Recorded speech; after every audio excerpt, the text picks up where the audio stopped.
Les anciens compagnons du professeur Pascal Lissouba et quelques membres du gouvernement congolais ont tenu à rendre par une messe d'action de grâce en la basilique Sainte-Anne un hommage au premier président du pays élu démocratiquement au suffrage universel direct avec 61,32%. Après le culte, les personnalités qui ont servi le pays sous son règne ont peint les multiples facettes de l'illustre disparu qui avait une vision pour le Congo. Le président Pascal Lissouba était un homme qui nourrissait une passion vive et intense pour son pays. Ce fut un homme d'État qui avait fait don de sa vie à la nation congolaise. Il avait une vision pour le Congo qui se confondait avec le rêve. Sa vision du Congo était idyllique.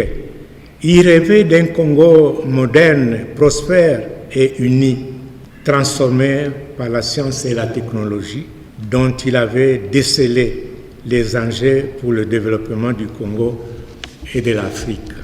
La petite Suisse, une périphrase qu'il utilisait pour illustrer son ambition pour le pays, résonne encore dans nos mémoires. Mais j'ai gardé une chose, que les Congolais aussi doivent certainement prendre en tête. La main la plus experte pour l'outil le plus performant. Ça, c'était la leçon de Pascal. Si vous n'éduquez pas le Congolais, si vous ne formez pas l'homme pour qu'il ait sa main la plus experte, vous pouvez avoir l'outil que vous voulez. Il ne comprendra rien. Qu'il repose en paix et que les Congolais réalisent leur unité et l'union dont il a rêvé.